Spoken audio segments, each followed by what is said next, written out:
Hello everyone, আসসালামু আলাইকুম। I hope you all are well by the grace of almighty Allah. আজকের ক্লাসে সবাইকে ওয়েলকাম করছি। আজকের ক্লাসে দেখো আমরা একটা সিকিউ সলভ করব। দেখে একটা সিকিউ মনে হলে এখানে একটা সিকিউ না, এখানে আমরা চারটা টাইপের কোশ্চেন সলভ করব, অর্থাৎ এই উদ্দীপকের আন্ডারে চারটা টাইপস আমরা শেষ করব। এটা হচ্ছে এসএসসি ফিজিক্সের 10ম অধ্যায় স্থির তড়িৎ বা স্ট্যাটিক ইলেকট্রিসিটি, এই অধ্যায়ের আমাদের ক্লাস। তো এই অধ্যায়ের সিকিউ সলভিং করতেছিলাম আমরা। প্রিভিয়াস দুইটা ক্লাসে আমরা দুইটা সিকিউ সলভ করছিলাম, মোট 10টার মতো টাইপ আমরা সেখানে মেবি কভার করছি, আর চারটা টাইপ আমরা কভার করব। এই চারটা টাইপ করলে এই সিকিউটার আন্ডারে দেন আমাদের স্থির তড়িৎ অধ্যায়ের উপর যত সিকিউ আছে সব সিকিউ তুমি সলভ করতে পারবা। আমি তোমাকে শিখাই দিলাম কিভাবে কি সলভ করতে হয়, এন্ড দেন তুমি জাস্ট প্র্যাকটিস করবা ধুমায়া, দেন পরীক্ষায় কুপ দিয়ে দিবা। তো চলো কথা না বারে আমরা শুরু করি। তাহলে আমাদের প্রথম কোশ্চেনটা কি বলছে দেখো। প্রথম কোশ্চেনটা বলছে যে এ গোলকের কতটি ইলেকট্রন আছে। এখানে এ গোলকটা কি বলতো?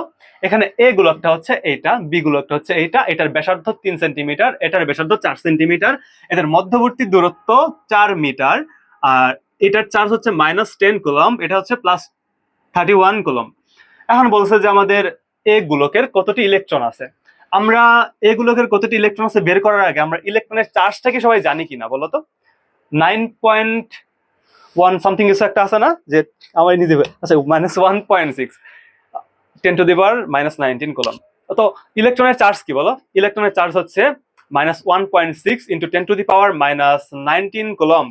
তাহলে যদি আমরা ইলেকট্রনের চার্জকে এখানে লিখি, ইলেকট্রনের চার্জ বা চার্জ অফ ইলেকট্রন, তাহলে এটা হবে 1.6 × 10⁻⁻19 কুলম্ব। যদি মিস না করে থাকি, আই হোপ এটাই, হ্যাঁ এইটাই। তো এই হচ্ছে ইলেকট্রনের চার্জ। আমাকে বের করতে বলছে যে এই -10 কুলম্বে কয়টা ইলেকট্রন আছে। এখন একটা ইলেকট্রনের চার্জ -1.6 10⁻19 কুলম্ব, তাহলে কতগুলা চার্জ একত্রিত হয়ে এত কুলম্ব হবে? তাহলে আমরা জিনিসটা বলতে পারি যে n সংখ্যক চার্জ একত্রিত হয়ে -10 কুলম্ব হয়েছে। তাহলে এই ক্ষেত্রে আমরা এটাকে কিউ, এখানে কিউ ইজিক্যাল টু কত? Q1 is equal two -10 coulomb. আচ্ছা, তাহলে আমরা সূত্র কি জানি? Q1 is equal two n e। তাহলে এক্ষেত্রে n এর মান কি? n1 ধরলাম। তাহলে n1 হচ্ছে এই ক্ষেত্রে কতগুলো চার্জ। এটা কেন করছি বলতো? এখানে দেখো, একটা ইলেকট্রনের চার্জ 1.6 10⁻19 কুলম্ব, ঠিক আছে। n সংখ্যক ইলেকট্রনের চার্জ হচ্ছে -10 কুলম্ব। তাহলে জাস্ট এখানে সলভ করব আমরা। তাহলে n1 কে এই পাশে নিয়ে আসলে জাস্ট এটা ওই পাশে চলে যাবে, অর্থাৎ Q1/E। Q1 এর মান কত? Q1 এর মান হচ্ছে -10 কুলম্ব, -10 -10, আর E এর মান হচ্ছে -1.6 × 10⁻⁻19 কুলম্ব। তাহলে দুইটাই কুলম্ব, কুলম্ব কাটা, দেন খালি জাস্ট একটা সংখ্যা বের হবে, জাস্ট মাইনাস মাইনাসও বাদ, আমরা জাস্ট 10 কে এটাতে ভাগ করে দিব, দেন আমাদের অ্যান্সার চলে আসবে। তাহলে ভাগ করো, কিভাবে ভাগ করবো তোমরা? 10 ভাগ হচ্ছে 1.6 × 10⁻⁻19 coulomb. Answer is equal two 6.25 10⁻19, 6.25 × 10⁻19 19 টি, অর্থাৎ এতগুলা চার্জ যখন একত্র থাকবে তখন সেই চার্জের মোট মানটা হবে -10 কুলম্ব। আই হোপ বুঝতে পারছো। হ্যাঁ, আমাদের অ্যান্সার মিলে গেছে কিন্তু। তো এই হচ্ছে আমাদের কথা যে কতগুলো চার্জ একত্রিত হয় -10 কুলম্ব। একটা চার্জের মান যদি এত হয় তাহলে n সংখ্যক চার্জের মান হচ্ছে -10। n এর মান আমরা জানি না, আমরা এটার সাথে n দিয়ে গুণ করে দিলাম ইজিক্যাল টু -10। তাহলে সেই ক্ষেত্রে আমরা জাস্ট এইভাবে করলেই আমাদের অ্যান্সার চলে আসতেছে। আই হোপ বুঝতে পারছো। তো দেখো আমরা সেকেন্ড কোশ্চেনে যাব। আমাদের সেকেন্ড কোশ্চেন কি বলছে তুমি যদি পড়ে নাও, তাহলে আমাদের ফার্স্ট কোশ্চেন এখানে শেষ। আমরা এখন আমাদের সেকেন্ড কোশ্চেনটা দেখবো। ফার্স্ট কোশ্চেন ডান। আমাদের সেকেন্ড কোশ্চেনে বলছে যে গোলকদ্বয় স্পর্শের পূর্বে ক্রিয়াশীল বলের মান ও ধর্ম নির্ণয় করো। হোয়াট ইজ গোলক? দেখো, এই একটা গোলক, এই একটা গোলক, চার্জিত গোলক দুইটা। এই গোলক দুইটা স্পর্শ করে নাই, কিন্তু এখনো স্পর্শ করে নাই, একটা নির্দিষ্ট ডিস্টেন্স মেনটেন করে আছে। এই গোলক দুইটা স্পর্শ করার পূর্বে তাদের মধ্যে ক্রিয়াশীল একটা বল আছে, অবশ্যই আছে, কারণ দুইটা চার্জিত বস্তু পরস্পরকে আকর্ষণ বা বিকর্ষণ করে। আকর্ষণ করবে না বিকর্ষণ করবে বের করতে বলছে, আর যে আকর্ষণ বল বা বিকর্ষণ বল তার মানটা বের করতে বলছে। ডান। আমরা এখন এখানে কি দেওয়া আছে আর আমরা কি বের করতে বলছে, জাস্ট ম্যাথ করলেই হয়ে যাচ্ছে। দেখো, এই ক্ষেত্রে আমাদের এ বস্তুর ক্ষেত্রে মানে এ গোলকের ক্ষেত্রে যে আমাদের চার্জের মান Q1 ইজ ইকাল টু -10, ঠিক আছে, Q2 is equal to +31 coulomb. Done, এটা ডান। তাহলে এখন আমাদের কি লাগবে? আমাদের বের করতে হবে হচ্ছে বলের মান। তাহলে আমাদের জাস্ট মধ্যবর্তী দূরত্বটা লাগবে, আর এর মান লাগবে। এখন আর এর মান দেখো তো, এই ক্ষেত্রে আর এর মানটা কি হবে? আর এর মান কি 4 মিটার হবে? আর এর মান কি 4 মিটার হবে? আর এর মান 4 মিটার হবে না। কেন হবে না? কারণ আর এর মান 4 মিটার এই দিক থেকে এই পর্যন্ত, এখান থেকে এই পর্যন্ত। কিন্তু আমরা জানি দুটা গোলক থাকলে তাদের মধ্যে যে ডিস্টেন্স সেটা কিন্তু তাদের কেন্দ্র থেকে মানে এইখান থেকে এইখান পর্যন্ত। তাহলে এই ক্ষেত্রে 3 সেন্টিমিটার, এখানে 4 সেন্টিমিটার, আর এটা হচ্ছে 4 মিটার। তাহলে 4 মিটার সাথে হবে 3 সেন্টিমিটার। তাহলে 3 সেন্টিমিটারকে 100 দিয়ে ভাগ করে দিলাম আমরা, আবার 4 সেন্টিমিটার। তাহলে 4 সেন্টিমিটারকে আমরা 100 দিয়ে ভাগ করে দিলাম। তো এই হচ্ছে আমাদের মিটারে আমাদের যে মধ্যবর্তী দূরত্ব। তো দূরত্বটা আমরা এভাবে বের করলে তাহলে এই ক্ষেত্রে হবে 4 plus 0.03 plus 0.04 is equal two 4.07। তো এই হচ্ছে আমাদের যে দূরত্ব মিটারে। আই হোপ এটা ঠিক আছে। তো এরপরে যদি আমরা আসি জাস্ট আমরা কি করব দেখো, এরপরে জাস্ট আমরা বল বের করব। আমরা বলের সূত্র জানি F is equal to 1/4 pi epsilon not Q1 Q2 by R square. এখানে 1/4 পাই এপসাইলন নট এটাকে লিখে হচ্ছে কে দিয়ে, আর Q1 Q2 by R square, ঠিক আছে। কে এর মান 9 ইন্টু 10⁹9 মুখস্থ করে নিবা, আর নাহলে ক্যালকুলেটর তো আছেই, বাট এটা মুখস্থ করাই বেটার, কারণ এপসাইলন নটের মান পায়ের মান এগুলো লাগবে নয়তো। তাহলে Q1 এর মান কত? Q1 এর মান হচ্ছে এক্ষেত্রে দেখো, এক্ষেত্রে বল বের করতে বলছে। বল কিন্তু একটা ভেক্টর রাশি। রাশি কি পরে আসছো? স্কেলার রাশি, ভেক্টর রাশি। বল একটা ভেক্টর রাশি। যখন ক্যালকুলেশন করব আমরা জাস্ট মানগুলোকে নিয়ে ক্যালকুলেশন করব। এক্ষেত্রে মাইনাস কি এখানে বুঝাইছে, যে দিক বুঝাইছে, এক্ষেত্রে মাইনাস দিয়েছে। এই চার্জ যে দিক কোন দিকে, সরি এই চার্জের ক্ষেত্রে দেখো, হ্যাঁ এটা না, এই চার্জের ক্ষেত্রে হচ্ছে সে আকর্ষণধর্মী না বিকর্ষণধর্মী, পজিটিভ না নেগেটিভ। বাট আমরা যখন বলটা বের করব, বলটা কি মানে আকর্ষণধর্মী হবে না বিকর্ষণধর্মী হবে, এটা জাস্ট আমরা বুঝতে পারবো চার্জের প্রকৃতি দেখে। কিন্তু ক্যালকুলেশনের সময় আমরা এগুলো মাইনাস বা প্লাস এই চিহ্নগুলোকে ইগনোর করতে পারি। তাহলে এক্ষেত্রে দেখো Q1 is equal two 10 into Q2 is equal two 31, আর নিচে আমাদের ডিস্টেন্স হচ্ছে বা এই যে এখান থেকে এখান পর্যন্ত, অর্থাৎ এই কেন্দ্র থেকে এই কেন্দ্র পর্যন্ত কতটুকু বের করছি আমরা? 4.07। আর সূত্রের স্কয়ার, এই যে স্কয়ার ছিল স্কয়ার, এখন জাস্ট এটাকে ক্যালকুলেট করলেই আমরা পেয়ে যাব আমাদের সেই আকাঙ্ক্ষিত মান। তাহলে দেখো 30 10 31 গুণন, তাহলে 300, উপরে হবে 310, আর নিচে হবে হচ্ছে 4.07 স্কয়ার, আর সাথে আমাদের গুণ হবে 9 into 10⁹9। Here is the answer, 1.68 10⁻11, 1.68 10⁻11 Newton, 1.68 10⁻11 newton. Why newton? কারণ আমরা জানি বলের একক হচ্ছে নিউটন। তাহলে এই হচ্ছে আমাদের সলিউশন, অর্থাৎ গোলকদ্বয় স্পর্শ করার পূর্বে তাদের মধ্যবর্তী বলের মান হবে 1.68 10⁻11 নিউটন। এখন বলছে যে এটা কি ধর্মটা কি হবে, এই মানে যে বলটা হবে সেই বলের ধর্ম কি? বলটা কি আকর্ষণধর্মী নাকি বিকর্ষণধর্মী?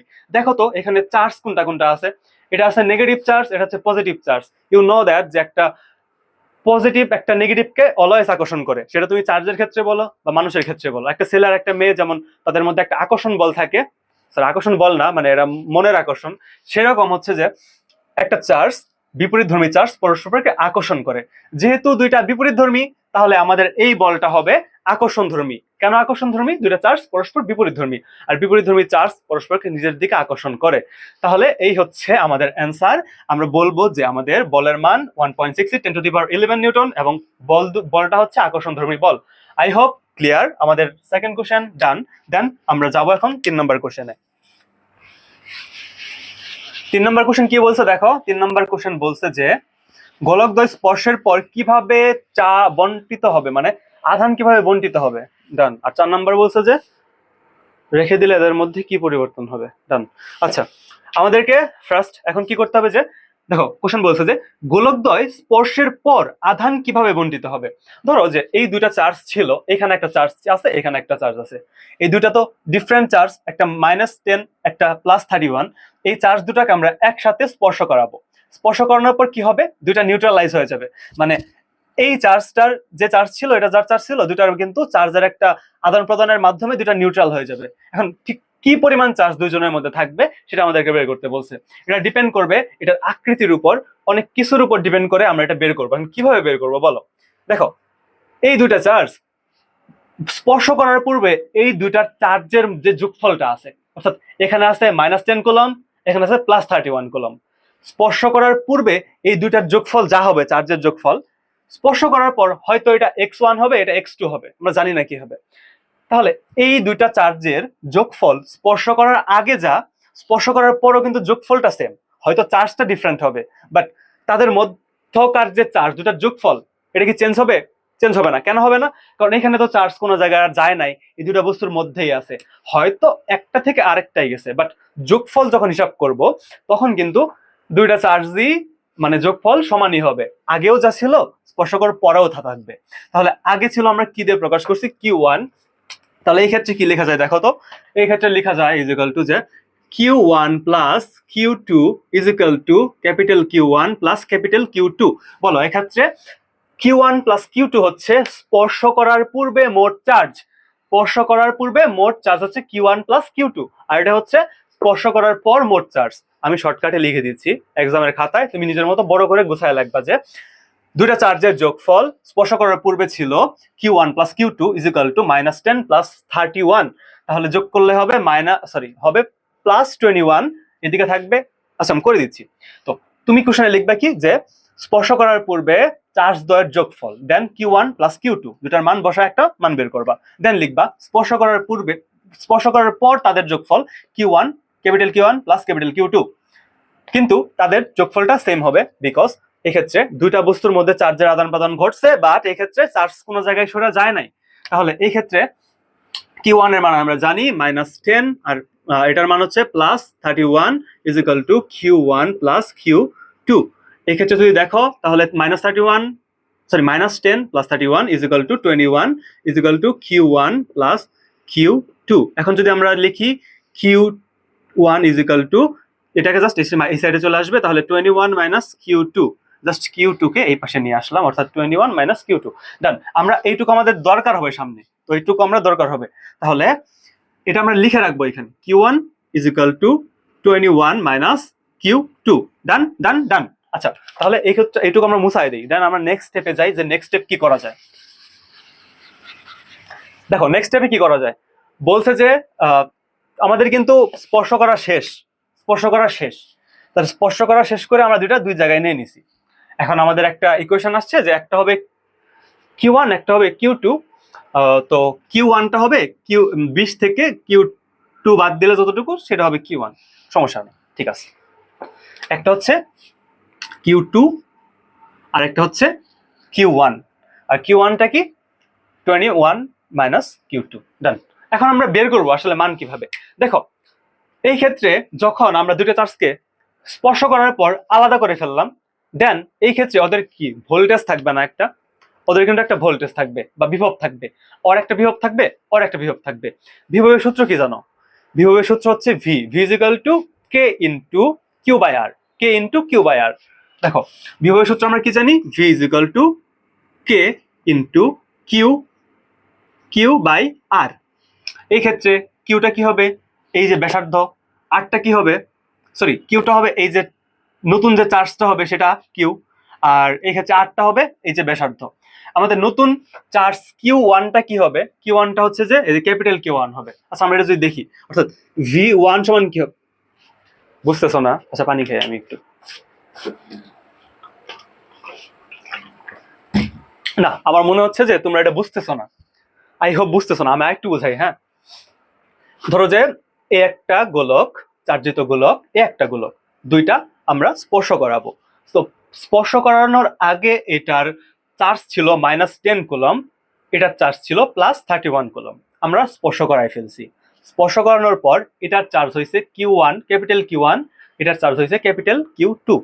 এখন স্পর্শ করানোর আগে এদের চার্জের যে যোগফল ছিল, স্পর্শ করানোর পর এদের যে চার্জের যোগফল সমান হবে। কেন সমান হবে? কারণ এক্ষেত্রে চার্জের তো কোনো লস হয় না বা চার্জ অন্য কোথাও যায় নাই, দুটা বস্তুর মধ্যেই আছে। তাহলে সেই ক্ষেত্রে আমরা ইকুয়েশনটা এই পর্যন্ত নিয়ে আসছি যে একটা চার্জ হবে Q2, একটা হবে Q1। Q1 হবে 21 মাইনাস Q2, ইকুয়েশন থেকে বের করে লিখছি, এটুকুই। এখন ধরো যে আমরা স্পর্শ করানোর পর চার্জ দুটাকে এখানে নিয়ে রাখছি আর কি, যে এটা হচ্ছে আমাদের নতুন গোলকটা, এটা মানে ওই গোলকটা এ গোলক, এটা হচ্ছে বি গোলকটা। হ্যাঁ, তাহলে এই ক্ষেত্রে চার্জ, এটাকে কি চার্জ আছে, এটাতে Q1 পরিমাণ চার্জ আছে, Q1 চার্জ আছে, এটাতে আছে Q2 চার্জ, এটাতে Q1 চার্জ, এটাতে Q2 চার্জ আছে। এটার ডিসটেন্স বা সরি এটার যে ব্যাসার্ধটা, এটা কি চেঞ্জ হয়েছে? চেঞ্জ তো হয় নাই। চার্জের আদান প্রদান হলে তার আকৃতির আদান প্রদান হয় না। সেই ক্ষেত্রে এটার ব্যাসার্ধ কি? R1। R1 কিন্তু সেই আমাদের 3 সেন্টিমিটারই আছে, আর 3 সেন্টিমিটারকে আমরা লিখতে পারি 0.03 মিটার। আর এই ক্ষেত্রে R2 এর মান কিন্তু 4 সেন্টিমিটারই আছে, 4 সেন্টিমিটারকে লিখতে পারি 0.04 মিটার। তো সবকিছু কিন্তু সেমই আছে। এখন জাস্ট আমরা দেখো V1 বের করব, V1 বের করব আর V2 বের করব।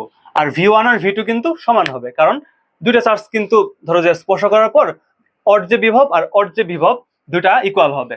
তো দেখো এই ক্ষেত্রে যদি আসি, ঠিক বলতেছি তো? হ্যাঁ ঠিক বলতেছি, বিভব সমান, কারণ আমরা স্পর্শ করাই ফেলছি। স্পর্শ করানোর পর দুটা জিনিসের ভোল্টেজ ইকুয়াল হয়ে যাবে। এখন ভোল্টেজ যখন সমান হবে, তাহলে V1 is equal to K into Q1 by R1, R V2 is equal to হবে K into Q2 by R2। ঠিক আছে, ঠিক আছে। এখন আমরা কি জানি যে দুটো বস্তু স্পর্শ করানোর পর তাদের ভোল্টেজ সেম হয়ে যায়।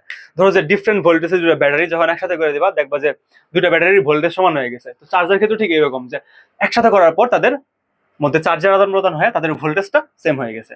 দেন আমরা এখন কি জানি, যে সুতরাং আমরা লিখবো যে স্পর্শ করানোর পর দুটা মানে গোলকের ভোল্টেজ সমান হয়ে গেছে। তার মানে কি V1 is equal to V2, V1 is equal to V2। Clear? V1 is equal to V2। এখন আমরা এটাকে একটু যদি জাস্ট এখানে খালি এটা সমাধান করি, দেন কিন্তু আমরা অ্যান্সার পেয়ে যাব। তাহলে আমরা কি পাইলাম এখানে? V1 is equal to V2। আর আমরা V1 সমান কি জানি, একটু আগে লিখছিলাম যে V1 সমান এখানে লিখছি যে K into Q1 by R1 is equal to K into Q2 by R2। ডান? তাহলে K আর K বাদ, এই ক্ষেত্রে Q1 by R1 is equal to Q2 by R2 smaller। তাহলে এই ক্ষেত্রে যদি আমরা দেখি যে কোনো আমরা R2 কে উপরে নিয়ে আসলাম, তাহলে R2 by R1 is equal to Q2 by Q1। ডান? এখন যদি আমরা Q2 বের করি, তাহলে Q2 দেখো Q2 সমান কি হবে, এই Q1 টা এসে গুণ চলে যাবে। তাহলে এই পাশে R2 কত ছিল? R2 হইতেছে 0.04 ছিল। হ্যাঁ, আর R1 ছিল 0.03, আর Q1 টা এই পাশে গুণ চলে গেল, দেন Q1, হ্যাঁ Q1। তাহলে এটা হচ্ছে Q2। তাহলে এটা জাস্ট খালি গুণ চলে গেছে, এখানে মান বসাইছি, এখানে মান বসাইছি, এটুকু চলে আসলো। এখন আমরা Q2 সমান কি জানি, সরি Q1 সমান কি জানি? দেখো Q1 সমান আমরা জানি যে, তাহলে Q2 সমান হবে, তাহলে এটা একটা মান চলে আসবে এখানে, দেন হচ্ছে গুণন হবে Q1 সমান কি জানি? 21 মাইনাস Q2, 21 মাইনাস Q2, এই হচ্ছে কথা। তাহলে আচ্ছা, আমরা এইটুকু না, এইভাবে না করে এইভাবে সহজ হবে জিনিসটা। দেখো আমরা এইভাবে করলে বেশি প্যাচ লেগে যাবে তোমাদের। আরেকটু সহজে দেখাই। তো দেখো এই ক্ষেত্রে R2 এর মান হবে 0.04, আর এটা হবে 0.03। আর Q2 এর মান কত? Q2 এর মান দেখো Q2 আছে, আর Q1 এর মান হচ্ছে 21 মাইনাস Q2, 21 মাইনাস Q2, এই হচ্ছে এটুকু। হ্যাঁ, তো দেন এখন আমরা কি করব? এখন আমরা জিনিসটাকে যদি উল্টায় দিই, এরকম মানে উল্টায় দিলাম জাস্ট, তাহলে কি হবে? এটা উপরে লেখা যাবে 21 মাইনাস Q2, আর নিচে হবে Q2, আর এই ক্ষেত্রে হবে এটা উপরে চলে যাবে 0.03, 0.04। হ্যাঁ, তো দেখা যাইতেছে কি এইদিকে? হ্যাঁ, জাস্ট দেখা গেলে আমরা উপরে লিখি, একটু মুছায় লিখি এদিকে। এগুলো তো বুঝো তুমি, যেহেতু ক্লাস 9-10-এ পড়ো, তাহলে এগুলো তো বুঝোই। এখন আমরা নিচের লাইনগুলো উপরে লিখতেছি। তো দেখো এই ক্ষেত্রে আমরা কি করতে পারি, যে এই 21-কে Q1 দিয়ে ভাগ করলাম, 21 বাই Q2 দিয়ে ভাগ করলাম, minus Q2 by Q2 is equal to 0.03, 0.04। Done. এখন 21 বাই Q2, Q1 কাটা যায়, 1 থাকবে, -1 ইজ ইকুয়াল টু, এটা ভাগ করে দিই, হ্যাঁ মানটা কিরকম লাগতেছে, 0.003 ভাগ 0.04, 3/4 বা 0.75, তাহলে এটার মান হবে 0.75। আর এই ক্ষেত্রে 21, এটা মিশাই দিই নিচে যেহেতু আছেই, এটা ক্যালকুলেশন একটু বড়, তুমি এটার প্যারা খাবা না, জাস্ট সলভ করতে থাকবা। তো দেখো 21 by Q2 is equal to 0.75 plus 1, এই -1 এই পাশে যে +1। ডান। তাহলে 21 by Q2 is equal to 1.75। Just আমরা Q2 কে এই পাশে নিব, 1.75 কে এই পাশে নিয়ে আসবো, তাহলে Q2 ইজ ইকুয়াল টু হবে 21 বাই 1.75। ডান, 75। ডান। তাহলে এটাকে আমরা সলভ করলে 1.75 এখানে আসেই, জাস্ট আমরা 21 ভাগ অ্যান্সার দিব, 28 হবে, 28।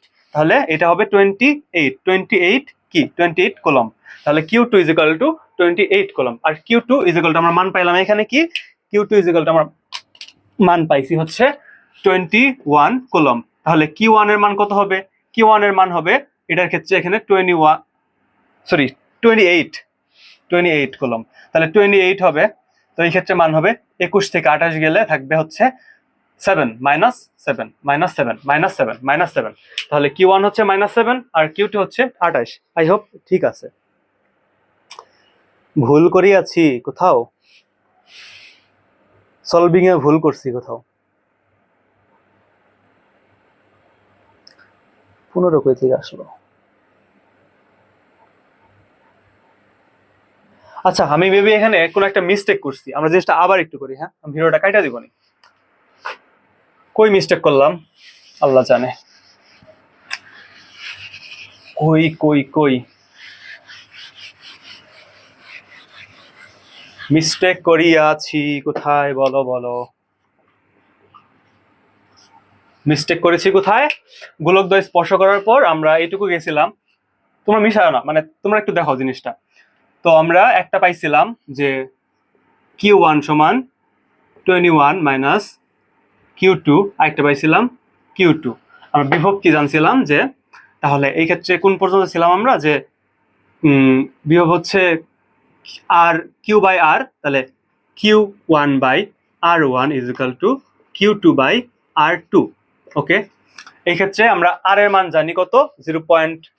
Q1 এর মান আমরা জানি না, Q1 এর মান 21, তাহলে এটা দেওয়া যায় যে 21 মাইনাস Q2, আর এই ক্ষেত্রে R1 এর মান ছিল 0.03, এই যে R1 এর মান ইজ ইকুয়াল টু Q2 এর মান হচ্ছে Q2 ই থাকবে, আর এই ক্ষেত্রে হবে 0.04। কই ভুল করছি আই ডোন্ট নো, 21 ছিল এটা, আচ্ছা আচ্ছা আচ্ছা, এরকম কিছু একটা ভুল হয়েছিল। ডান, সমস্যা নেই।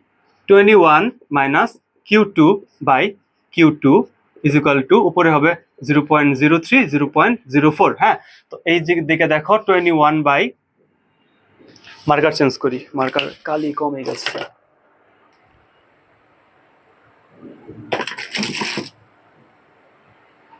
দেখো তাহলে 21 মাইনাস 21 বাই, দেখো এটাকে ভাগ করে দিলে কি হবে, 21 by Q2 is equal, minus Q2 by Q2 is equal to 0.0.75, একটু আগে বের করছিলাম 0.75। তো দেখো এই ক্ষেত্রে কি হবে, 21 বাই Q2 ঠিকই থাকবে, এটা কিন্তু কাটাকাটি হয়ে 1 হয়ে যাবে, -1, আর -1 তো পাশে চলে গেলে 0.75 প্লাস 1, এই পর্যন্ত তো ঠিকই ছিল। তাহলে এখন যদি উপরের দিকে লিখি, এই ক্ষেত্রে কই ভুল করছি আল্লাহ জানে, নাকি সলভেই ভুল আছে, আই ডোন্ট নো। তাহলে এটা এই দিকে চলে আসবে, তাহলে Q2 সমান লেখা যাবে হচ্ছে 21 কে ভাগ করব 1.75 দিয়ে, 1.75। তাহলে 21 কে যদি 1.7 দিয়ে ভাগ করি, 21 ভাগ 1.7, 21 ভাগ 1.75, 12 হবে, 12 একটা হয়েছে 12, হ্যাঁ ঠিক আছে। হায় রে, কই ভুল করছি বলো তো, কই ভুল করছিলাম, বোঝা যায় না। যাই হোক, তাহলে 12 কুলম্ব, এটা হইতেছে 12 কুলম্ব। কি কিউ টু এর মান, তাহলে কিউ ওয়ান এর মান কত হবে? কিউ ওয়ান এর মান, কিউ টু এর মান হচ্ছে 12 কুলম্ব বের হইলো, আর কিউ ওয়ান এর মান হবে 21 মাইনাস 12। তাহলে কিউ ওয়ান এর মান হবে 21 মাইনাস 12 ইজ ইকুয়াল টু কত হবে বলো? 9 কুলম্ব। 9 কুলম্ব। দেখো, আগে আমরা যোগ করছিলাম 21 বের হইছিল, এখনো যোগ করলে কিন্তু 21 হবে, 12 আর 9 যোগ করলে 21। তো এই হচ্ছে অ্যান্সার। আমি বড় ক্যালকুলেশন তোমাদের বুঝাইতে যায় নিজেই কোন এক জায়গায় মিস্টেক করে ভুল করে ফেলছিলাম। যাই হোক, ক্ষমা সুন্দর দৃষ্টিতে দেখবা, দেন কিন্তু আবার করে দিলাম, এখন অ্যান্সার মিলছে, ঠিক আছে, যে একটা 12 কুলম্ব একটা 9 কুলম্ব। তাহলে কিউ টু হচ্ছে 12 কুলম্ব আর কিউ ওয়ান হচ্ছে 9 কুলম্ব। তাহলে আমাদের এই ক্ষেত্রে কিভাবে বন্টিত হবে আমরা কিন্তু গাণিতিক ব্যাখ্যা করছি। তাহলে একটা হবে 12 কুলম্ব আর এই ক্ষেত্রে কিউ ওয়ানটা হবে 9 কুলম্ব। ডান। এখন কথা হচ্ছে যে এই ম্যাথটা আমাদের এখানেই শেষ। আই হোপ তোমরা বুঝতে পারছো যে আমরা 3 নম্বর ম্যাথটা কিভাবে সলিউশন করলাম। আমরা জাস্ট ক্যালকুলেশনে একটু মিস্টেক করছিলাম। তাহলে আমাদের এটাও কিন্তু ডান। আমাদের এখন লাস্ট কোশ্চেন, যে কোশ্চেনটা করার মাধ্যমে আমাদের শেষ হয়ে যাবে এই অধ্যায়ের সকল সিকিউ। তো দেখো কোশ্চেনে কি বলছে, 4 নাম্বার কোশ্চেনে কি বলছে যে এ ও বি গোলকদ্বয় স্পর্শ করিয়ে মানে যথাস্থানে রেখে দিলে এদের মধ্যকার কি পরিবর্তন হবে, মানে এদের মধ্যকার যে আকর্ষণ বা বিকর্ষণ বল ছিল সেটা কি পরিবর্তন হবে। এখন কি বলছে যে এ বি স্পর্শ করানোর পর এদেরকে রেখে দিলে, রেখে দেওয়ার পর ওদের ভোল্টেজ কত হয়েছে দেখো, মানে সরি চার্জ কত হয়েছে, একটা 12 কুলম্ব একটা 9 কুলম্ব। তাহলে এই ক্ষেত্রে যদি একটাকে এখানে রাখা হয় একটাকে এখানে রাখা হয়, এটা এ এটা বি, কিন্তু এখন এদের চার্জ কি আগের মতো আছে? আগের মতো তো নাই, এখন চার্জ হয়েছে, এর চার্জ হয়েছে 9 কুলম্ব আর বি এর চার্জ হয়েছে 12 কুলম্ব। তাহলে নতুন চার্জ হয়েছে ওদের ভাগ বন্টন শেষে, কিন্তু যোগফল কিন্তু সেমই আছে। দেখো 12 আর 9 যোগ করলেও 21, মাইনাস 10 আর 31 যোগ করলেও 21। তাহলে দেখো এই হচ্ছে নতুন চার্জ। এখন মাঝখানের ডিস্টেন্স, তারপরে এই ক্ষেত্রে ব্যাসার্ধটা তো সব সেমই আছে। এখন জাস্ট আমাদের বের করতে বলছে যে এদের মধ্যকার বলের কি পরিবর্তন হবে বা মধ্যকার কি পরিবর্তন। আমরা এফ এর মান বের করবো, F is equal to 9 into 10 to the power 9, আর এদিকে হবে q one, q one 9, q two হচ্ছে 12, আর নিচে আর স্কোয়ার হবে। আর এর মান কত? এই যে 4, 4 যোগ 0.04 প্লাস 0.03, আগেই বের করছি আমরা, এখন আর বলতেছি না কিভাবে।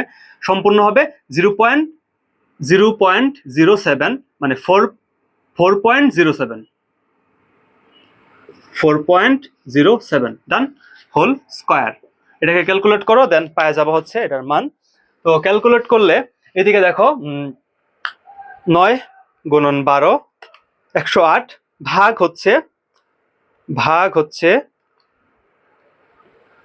108 ভাগ দিব আমরা, স্কোয়ার করব 4.07 হোল স্কোয়ার গুণন 9 10 to the power 9, 10 to the power 9, it will be 5.8 10 to the power 10, 5.8 10 to the power 10, 5.8 10 to the power 10, 5.8 into 10 to the power 10, এটা হচ্ছে নিউটন, বিকজ এটা একটা ফোর্স। এই হচ্ছে আমাদের অ্যান্সার, যে দুইটা গোলক স্পর্শ করানোর পর তাদের মধ্যে আধান বন্টিত হয়েছে, একটা হয়েছে 9 কুলম্ব, একটা হয়েছে 12 কুলম্ব। এখন বলছে যে এই অবস্থায় তাদেরকে আগের অবস্থানে রেখে দিলে এদের মধ্যে আকর্ষণ হবে না বিকর্ষণ হবে, হইলে কতটুকু হবে আমরা বের করছি, যে এদের মধ্যে যে বলটা আছে সেটা হবে 5.8 10 to the power 10 নিউটন। এখন এটা কি আকর্ষণ বল নাকি বিকর্ষণ বল?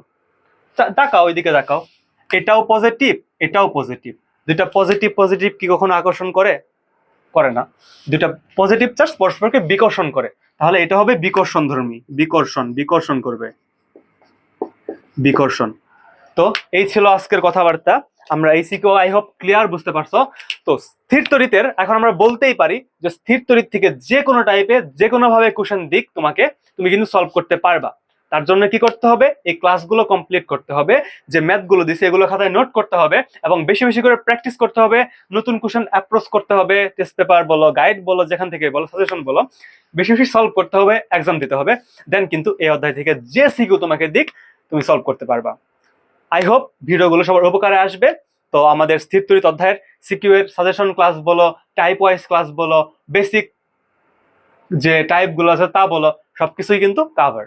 তো এই অধ্যায়ের উপর আমাদের একটা ওয়ান শট বেসিক ক্লাস আসবে, যেখানে সবগুলো বেসিক কভার করে দেওয়া হবে। তো দেখা হচ্ছে সেই ক্লাসে। সবাই ভালো থেকো, সুস্থ থেকো। আসসালামু আলাইকুম।